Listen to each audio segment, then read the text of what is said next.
Olá, tudo bem?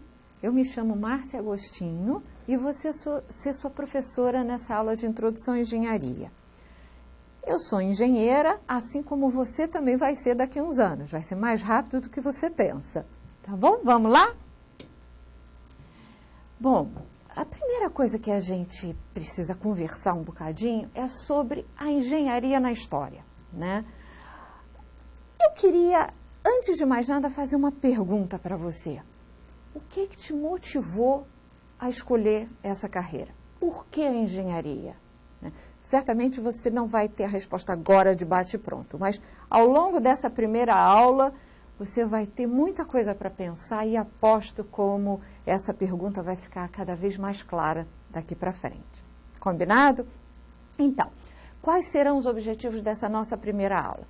Primeiro, a gente vai tentar entender como foi a evolução da engenharia ao longo da história humana, né?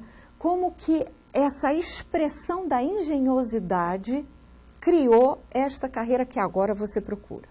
O segundo objetivo é entender como que a engenharia, junto com os avanços científicos, permitiram a solução de problemas cada vez mais complexos. E nosso terceiro objetivo nessa aula de hoje vai ser entender como que a Revolução Industrial provocou profundas transformações na engenharia, como a gente vê hoje. Combinado? Vamos lá? Eu queria que você parasse para pensar um bocadinho em qual é a diferença entre nós humanos e os primatas, ou qualquer animal superior. Vamos pensar? A gente costuma dizer, é porque nós temos os polegares opositores, isso nos permite pegar coisas, né? Fazer coisas novas, usar ferramentas. Tá bom, mas olha essa imagenzinha que tem aqui nesse nosso slide. Você vai ver que um chimpanzé também consegue usar ferramentas. Tudo bem que ele não vai ter um polegar opositor tão interessante como o nosso, mas ele também consegue pegar uma vareta e cavucar um formigueiro e conseguir proteína, enfim. Então, a anatomia só não é a explicação para a nossa engenhosidade, né? Precisa mais, até porque aí você vai falar, tá bom, é o tamanho do cérebro. Mas vocês já viram o tamanho do cérebro de uma baleia? Bom, então, não basta anatomia, a gente precisa também fazer uso inteligente dessa anatomia. É isso que nos garante a engenhosidade que nos faz humano.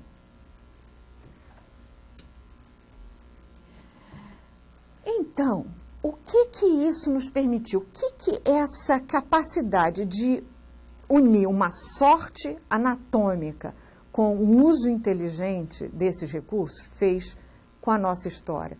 Nós fomos capazes de transformar a natureza a nosso favor, através do uso de ferramentas e de técnicas. Isso é muito parecido com engenharia, não é? Se a gente for olhar a origem da palavra engenharia, a gente vai ver que na raiz dela está a mesma palavra que deu origem à engenhosidade. Reparem só nesse slide. Na raiz da palavra, na raiz da árvore, a gente tem a palavra latina ingenium, tá? Ingênio significa um caráter inato, talento, inteligência, tem a ver com genialidade, né? O que a gente conclui com isso? Que o engenheiro deve ser uma pessoa engenhosa, inventiva, com grande capacidade prática e intelectual. Está se reconhecendo aí? Você já deve ter ouvido falar que a engenharia é a arte de solucionar problemas. Está pronto para resolver problemas? Você vai ficar cada vez mais preparado com isso, conforme você for avançando no seu preparo científico, na sua capacitação teórica e prática também, né? Então, a partir da Renascença, a gente está falando lá do século XVI, mais ou menos, né? A sociedade estava mais complexa e, por sua vez, os problemas ficaram mais complicados. Mas nós ganhamos mais recursos. A matemática estava se desenvolvendo, o método científico aparecendo, e isso permitiu que a gente tivesse mais ferramentas, mais recursos para entender e solucionar esses problemas complexos, né? Então, o que antes era resolvido através da tradição, do aprendizado tradicional, né, dos artesãos, passaram a ser encarados de uma nova forma, de uma forma metódica, racional. A gente passou a usar mais o cérebro, né? Ou seja, essa maneira de encarar os problemas e de buscar soluções fez com que nós avançássemos, nós passássemos de artesãos, muito engenhosos, mas para engenheiros cientificamente preparados. Essa foi uma grande mudança, uma grande transformação, tanto na carreira, na nossa carreira aqui, como também na história da humanidade. E essa história, a nossa história, ela pode ser contada através de engenhos. Afinal de contas, engenho, engenharia, você já parou para pensar que são coisas relacionadas? Né? Engenhos são artefatos que nós, humanos, criamos para resolver nossos problemas práticos. Né? Vamos começar lá na Idade da Pedra, né? Lá no Paleolítico. Né?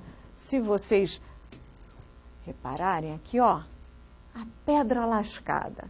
A pedra lascada foi um dos maiores inventos da nossa história, que permitiu que os humanos conseguissem se adaptar a situações muito difíceis, né, e conseguissem sobreviver. Lá atrás, né, na era do gelo, os neandertais precisavam se abrigar, precisavam se alimentar no meio da neve, do gelo, durante milênios. Essa foi a situação no nosso planeta. E eles conseguiram. Tá? Conseguiram como? Porque eles conseguiram inventar um engenho, que a gente chama agora de pedra lascada, né? Que nada mais é do que você pega um bloco de pedra e começa a lascá-lo com a outra pedra, você vai batendo num certo ângulo, fazendo com que o miolo da pedra se torne afiado o suficiente, como se fosse uma navalha até, como se fosse um machado que podia ser usado para matar animais e para tirar a pele e a carne. A carne você come, a pele você usa como abrigo, como fonte de calor, né? Imagina que você tem um mamute. O mamute era um animal do tamanho de um elefante, talvez um pouco maior, e peludo. Como que nós, um animalzinho tão pequenininho como nós somos, conseguiria transformar aquele dom da natureza, aquela dádiva da natureza, num recurso para a nossa sobrevivência, através dos nossos engenhos? E a pedra lascada aparece como o primeiro deles. Mas as coisas não pararam aí. Nós fomos evoluindo e no período neolítico a gente inventa uma outra coisa que é um divisor de águas para a nossa história, que é o arado. Tá? O arado permitiu que nós plantássemos, que nós nos tornássemos seres sedentários. A gente não precisava mais andar pela terra buscando alimentos, caçando, coletando. Não, a gente podia se assentar e tirar da terra o nosso sustento. E uma das ferramentas que permitiu isso foi o arado. Né? Arar a terra, e com isso nós conseguimos obter alimento suficiente para, no inverno, a gente conseguir se alimentar sem precisar ir para longe. Com isso, as cidades começaram a aparecer. Claro que demorou muito para isso acontecer, mas o primeiro movimento foi o de nos estabelecermos num lugar fixo, né? Criarmos famílias e clãs e uma comunidade maior, né? Ou seja, a nossa vida começou a se tornar mais complexa. Nós tínhamos mais recursos e, ao mesmo tempo, a gente podia criar coisas novas. Tanto é que lá pela Idade do Bronze, nós inventamos a roda, né? O que a roda nos permitiu? A roda nos permitiu avançar grandes distâncias, a nos comunicarmos com povos em outras regiões, a carregar mantimentos que sobravam e trocarmos com outras comunidades. E com isso nós começamos a interagir numa escala muito maior do que era possível apenas com os pés. A roda foi um primeiro movimento, se pudermos falar assim, de globalização. Nós começamos a interagir uns com os outros ao longo de um espaço extraordinariamente grande, tá? Foi assim que nós chegamos à antiguidade, tá? E um exemplo de engenho muito característico da antiguidade são os aquedutos. Os aquedutos servem para carregar água, porque a água é algo que todos nós precisamos para sobreviver, mas ela não está disponível em qualquer lugar, tá? Então, com a invenção deste engenho, foi possível tirar a água, carregar a água de um determinado local para outros a vários quilômetros de distância, tanto para abastecer as populações da região, quanto para irrigar as terras e melhorar mais ainda as colheitas. Nós avançamos mais um pouco e chegamos à Idade Média, né? Qual o símbolo maior da engenharia na Idade Média? As catedrais, né? Vocês já pararam para imaginar o que é construir uma catedral? Pedra sobre pedra, né? Naquela coisa monumental que ficou marcado depois de milhares de pessoas se esforçando para construir algo que permaneceu durante séculos, que permanece até hoje, tá? Isso é obra da nossa engenharia, é obra da engenhosidade humana, é obra da arte de várias pessoas que contribuíram para construir isso que nós temos hoje, tá? Mas, mais uma vez, não parou aí, tá? As coisas avançaram e chegamos, então, na Idade Moderna. A Idade Moderna, né, teve uma grande ruptura, né?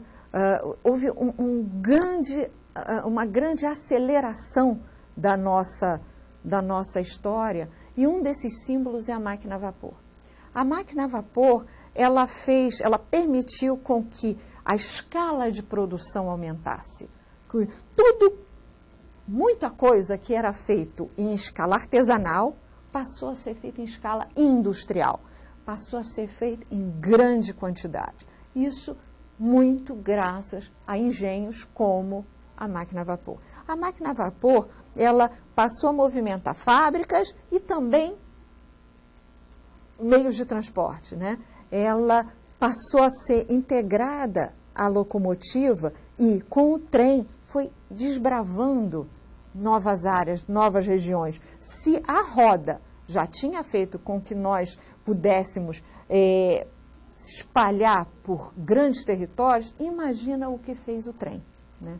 O trem acelerou, né, o nosso movimento, né, em todos os sentidos, né, tanto simbólicos quanto práticos, até que nós chegamos à idade contemporânea, onde estamos hoje.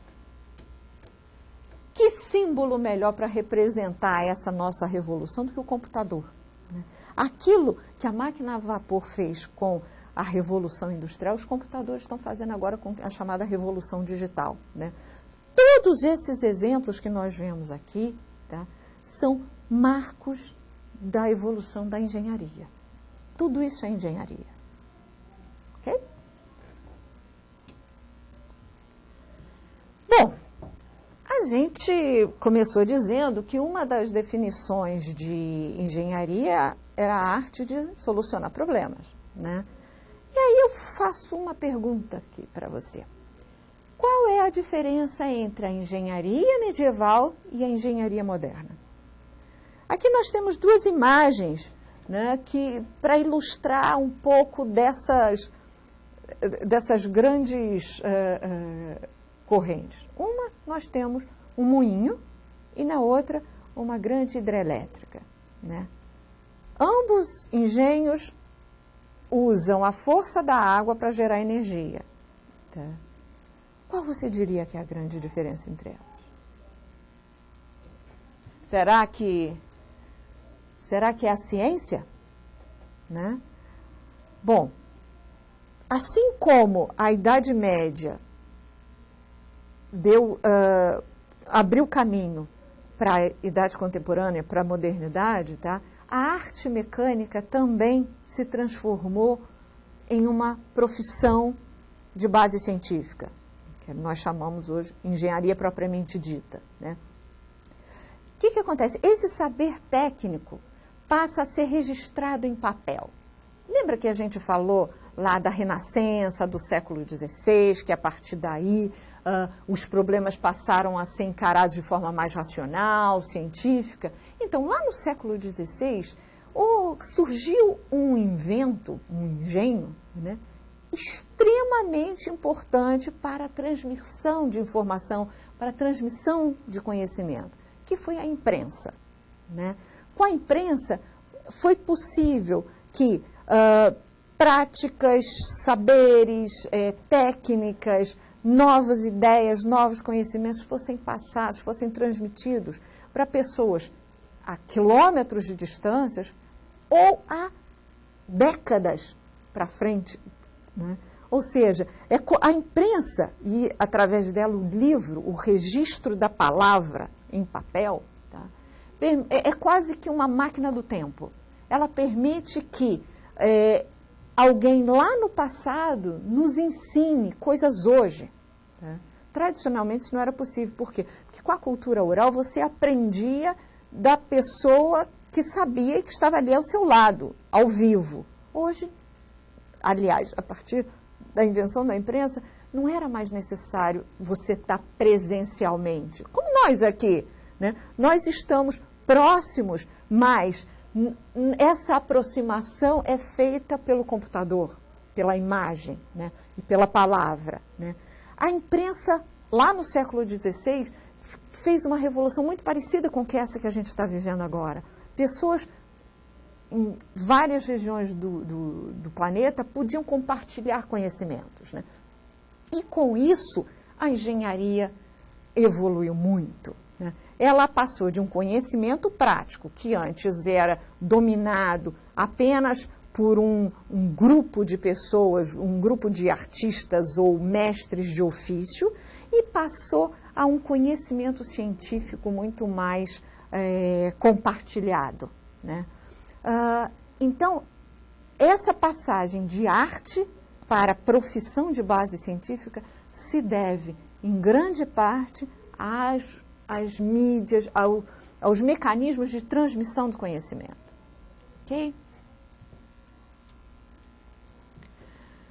Bom, mas se houve uma mudança tão grandiosa lá no século XVI, o que a gente pode falar do século XVIII ou XIX? Bom, no século XVIII ou XIX a gente teve a Revolução Industrial. O que a Revolução Industrial fez para a engenharia? Muita coisa. Ou a gente pode dizer o que a engenharia fez para a Revolução Industrial. As histórias são inseparáveis, né? Mas o fato é que a Revolução Industrial, né, afirmou essa mudança de significado da palavra engenharia. O que antes era entendido como uma atividade, né, uma atividade que vem desde lá da Idade da Pedra, quando os neandertais faziam suas pedras lascadas para caçar animais, conseguir comida e abrigo, né? A Revolução Industrial fez com que essa atividade se transformasse numa profissão. Como que a gente define profissão aqui? Tá? Profissão a gente pode entender como um ofício organizado socialmente e reconhecido com base em conhecimentos especializados. Ou seja, a profissão implica a declaração de que aquela pessoa tem competência para aquela atividade. Ela é um reconhecimento público de uma competência, de um ofício. Tá? E é esta competência que você está começando a construir agora e que daqui a alguns anos você, de fato, será um profissional da engenharia, né? Então, voltando à questão da Revolução Industrial, a Revolução Industrial, ela provocou uma mudança na forma da sociedade se organizar. Até então, por milhares de anos, as pessoas se organizavam em pequenas comunidades rurais, né? A principal atividade era a agricultura. A agricultura e a pecuária junto com a agricultura, né? Até que, lá pelo século XVIII para XIX, a maior parte das pessoas passavam a viver, direto ou indiretamente, da vida nas cidades. Então, indústria está ligado à urbanização. Indústria concentra pessoas para produzir determinado bem, né? O que antes era produzido artesanalmente, de forma dispersa, em várias regiões, tá? Ela passa a ser concentrada numa fábrica, né? E onde todo mundo vai trabalhar junto para produzir bens que serão consumidos pelas pessoas, principalmente que vivem nas cidades, tá? Então, essa mudança da vida rural para a vida urbana, ela trouxe novos problemas, e problemas mais complicados, né? O que fez com que a engenharia tivesse que se organizar, tivesse que se preparar para resolver esses novos problemas, né? Até então, quando, principalmente na Idade Média, onde as pessoas viviam em feudos, em castelos afastados uns dos outros, ou em pequenas vilas, né? O principal problema, o principal desafio da engenharia era militar. Era fazer com que aquelas sociedades, aquelas comunidades sempre em guerra, né, conseguissem sobreviver de alguma forma. Então, a engenharia tinha que lidar com questões do tipo, tem um rio aqui, como eu faço para minha tropa atravessar esse rio e avançar sobre um novo território e invadir determinada cidade ou região, ou escapar de um exército que vem atrás? Eu preciso de ponte, né? Então, a ponte, as estradas eram, juntamente com as armas, né, com os armamentos, eram os principais focos de atenção dos engenheiros durante grande parte da história, né, principalmente durante a Idade Média. Com a Revolução Industrial e a vida em sociedade, os problemas das cidades passaram a ser mais urgentes até, né? A questão de defesa não era tão urgente como as de sobrevivência no dia a dia. Se vocês repararem na origem da palavra, tá? Cidade, tá? Cidade vem do latim civitas, tá? Que está intimamente ligado com a palavra civil. Engenharia civil. O que é engenharia civil? A engenharia civil, ela surge justamente como uma diferenciação da engenharia militar, né? Por quê? Porque essa engenharia civil é aquela engenharia relativa a quem vive nas cidades, né? E é interessante a gente pensar que a engenharia, ela também é um instrumento civilizatório, né? A gente tende a achar que, aliás, dizem as más línguas, né, que o engenheiro é aquele nerd que gosta de matemática e está focado nos seus probleminhas ali. Não, o engenheiro é muito mais do que isso. O engenheiro, ele é capaz de trazer civilidade para as populações, né? Por exemplo, saneamento básico, né? Quem faz? O engenheiro civil, né? Construção de moradias dignas, quem faz? O engenheiro civil.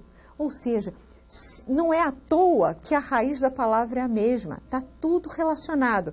Civil, cidade, civilização, civilidade, tá? Vocês estão vendo? Você está vendo qual o desafio que nós temos, né?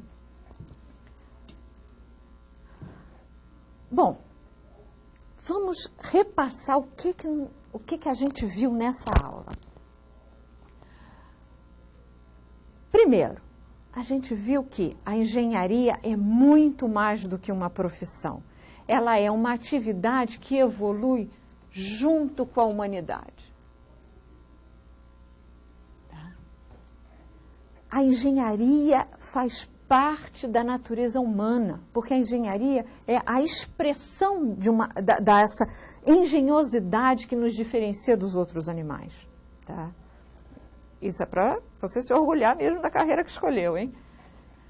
E nós vimos também nessa aula que as diversas modalidades de engenharia, né, surgiram de onde? Surgiram a partir da engenharia civil. Foi a engenharia civil que trouxe essa capacidade humana de resolver problemas para as questões cotidianas, para as questões do dia a dia das pessoas, para a melhoria das condições de vida, né? E como que essas novas modalidades surgiram? O que eu quero dizer com novas modalidades? Certamente você está pensando que engenharia você vai seguir engenharia civil, engenharia mecânica, engenharia química, engenharia elétrica, engenharia de produção, engenharia ambiental.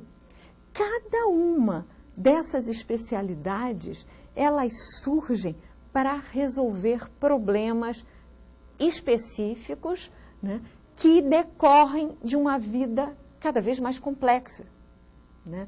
Então, o desafio da engenharia só cresce e com ele vão surgindo novas especialidades para as quais nós precisamos estar preparados. Ok?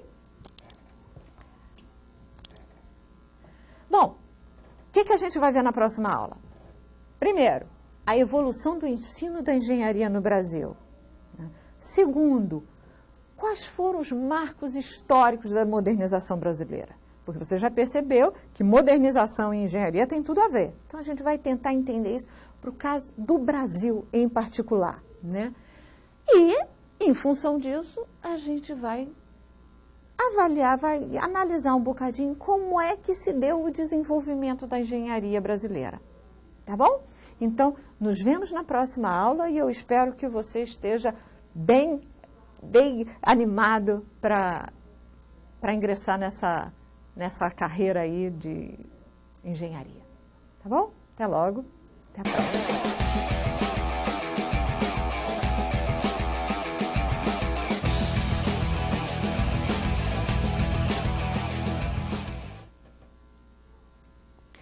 Bom, agora chegou a hora da nossa atividade, né? Depois de ter aprendido tanta coisa, é hora de praticar. E mais do que praticar, é hora de refletir. Por isso que eu proponho a seguinte reflexão para você. Olhe para a sua cidade, afinal de contas, a engenharia surgiu, né? A engenharia civil surgiu dos problemas da cidade. Então, olhe para a sua cidade e faça uma lista, né, com os principais problemas de engenharia que você consegue encontrar. Tá? Aí você vai fazer o seguinte, nessa listinha, ao lado dos problemas, você vai relacionar que tipo de conhecimento científico, tá, você acha que é importante para conseguir resolver esses problemas que você identificou. Tá? A partir daí, tá, eu quero que você identifique quais as modalidades de engenharia que têm a ver com esses conhecimentos, tá? E que, por sua vez, são capazes de resolver esses problemas que você escolheu, os problemas que você identificou. Tá? Onde que eu quero chegar com isso? Tá? Eu quero que você responda, tá? Em primeiro lugar, comece a responder por que você resolveu fazer engenharia. Tá? E segundo, que responda a seguinte pergunta: que modalidades de engenharia você considera as mais necessárias hoje na sua cidade? Tá?